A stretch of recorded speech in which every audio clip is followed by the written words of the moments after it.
Yay, you. Yay, you brave soul, for wanting to improve the quality of your time spent with family during the holidays or any time. The stuff that we'll be talking about today actually applies to any social setting, work, or personal. So I do talk about the holidays because we do more of that at this time, but these top 10 work in all places.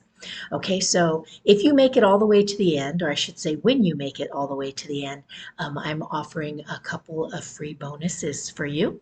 So hang in there, grab a note paper and pen, and we're going to dive in with a few disclaimers, please, before we start.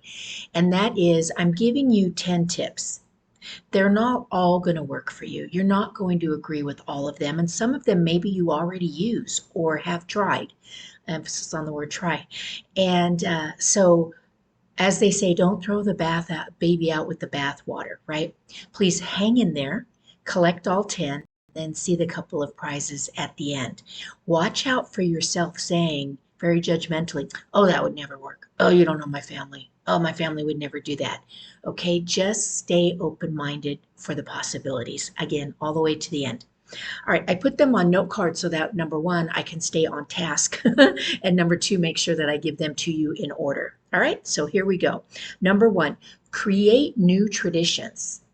And the way that you do this is you find a way, or the person who's in charge of kind of reaching out to the family and keeping everybody somewhat cohesive, and you have them send out an email saying, what's your favorite tradition that we do and why? And then also ask, and what is something new that you'd like to start? Because times change. We're going to keep a lot of these traditions. However, it would be really fun to start doing some new, more engaging, whatever the case might be. Okay, so keep it simple. What's your favorite family tradition and why? And what are some ideas, if you have any, for creating some new ones? Okay, so number one, create new traditions. That'll help bust up the pattern, right? Because we're wanting to break the pattern to achieve better results. Number two, flip the script. Flip the script means remembering that no family is perfect. And so it's important for you to ask yourself, what's my role in this? What's my role in this craziness, right? And that's a tough question. That's a tough question. And the answer would not be nothing. My family's just crazy and I have no role in it at all whatsoever. There is a way, there is a dysfunctional part, because otherwise you wouldn't still be part of the family. You would, some people completely disown their family and never speak to them again and go out and create a new one.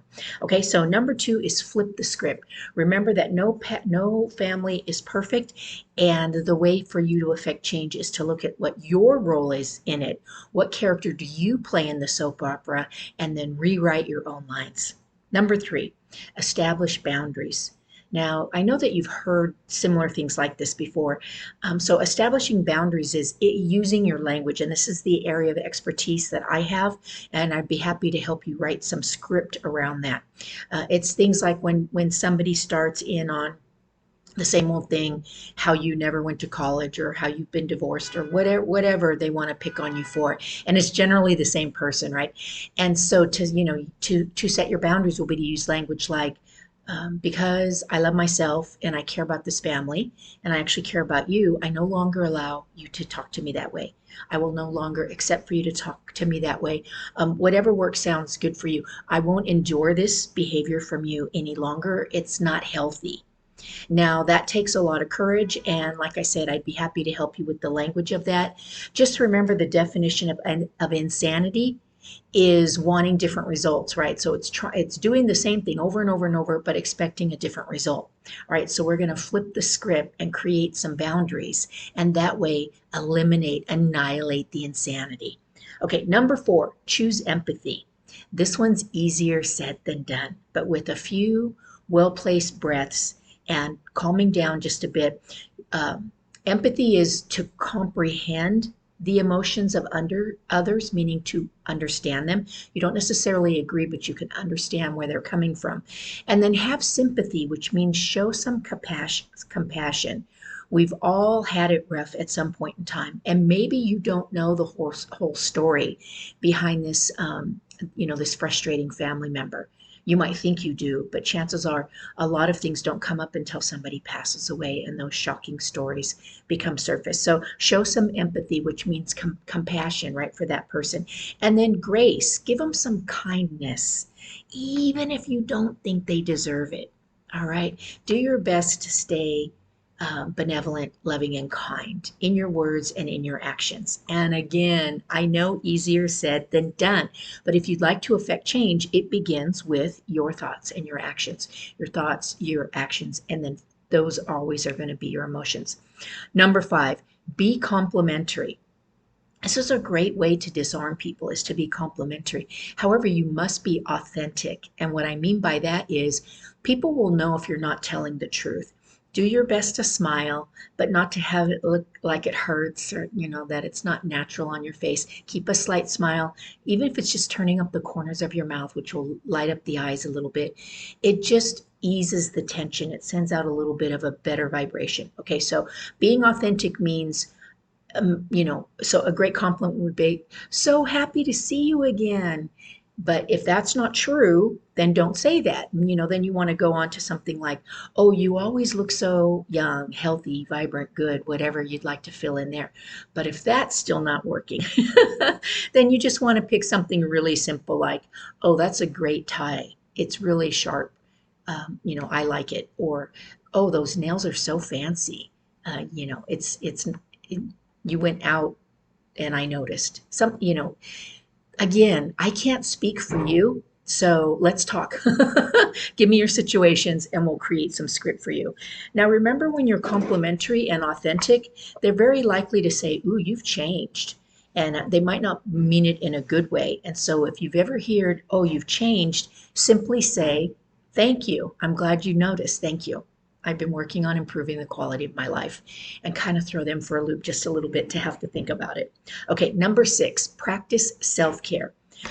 Okay, practicing self-care means be aware of overstimulation. So to the best of your ability, know if it's going to be too hot, too crowded, too loud, and compensate for that. So bring a jacket, so that you can layer or unlayer. Make sure that what you're wearing is comfortable to sit or stand. Your shoes are, so just really think about the big picture before you go. So there's noise.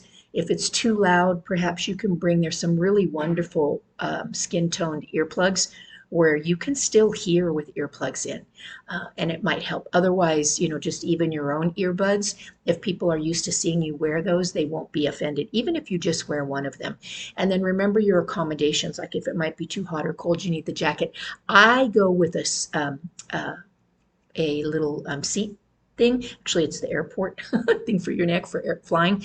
I bring that and I just put it by the door when I get there, because hard seats are really hard on me. I have a princess butt, so I go with my cushion everywhere I go. Okay, so number 6, practice self-care simply means be prepared to the best of your ability. Number 7, choose your battles. Be cognizant of your triggers. And pretty much we all have them. So I'm going back to what I said earlier about flipping the script, right? To bust up those triggers so they no longer can flip on the way that they used to. And a good way to do this is, again, to go back to whoever's organizing your event and ask them to email everybody as it gets closer, and just say, hey, we just like to remind you all, thanks for your comments on what you like and what you'd like to see for traditions. And by the way, remember, these topics are off limits. We want to have an enjoyable time, and we want everybody to feel comfortable. And then list those things that might be politics, it might be religion, it might be current world affairs, it might be so-and-so's divorce, it might be, so list those things that are they're off limits. Okay, so you can choose your battles by remembering certain people trigger you, and you have control over if that happens or not. So think about it before you get there. Number 8, have a lifeline on call. I love this one. I've used this one a few times. You have a lifeline on call. This could happen maybe even if you're just on a date or something. And that you'll send that person a little text that just says, hey, and then they'll text you back saying, oh, I need you to come help me, blah, blah, blah, it's urgent.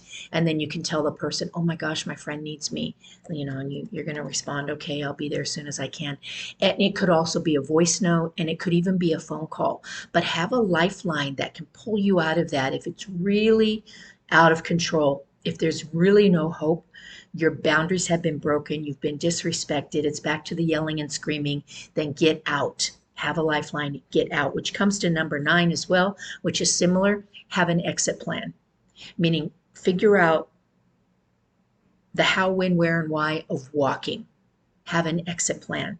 And sometimes that means before you even arrive, you're going to let them know that you need to leave early for a specific reason, right? So that they know that you're just not going to stay until, people start getting drunk and the fights start. So, just guesstimate when the event will be good enough to be finished and then have something else that's going on, especially if you're visiting from out of town. Then you're going to be visiting old friends or whatever, and they're going to go, oh, bring them to the thing. It's like, no, we need our special time. I miss them so much. All right, number 10, make other plans.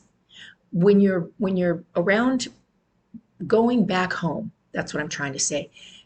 Like I just spoke about before, make other plans. So maybe there's family members that you really do enjoy. Make other plans to spend with just them, right? Besides just the big event.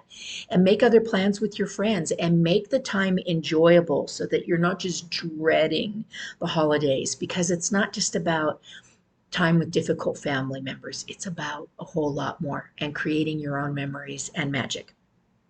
Okay, so all of those things, actually, let me just go over them again with you.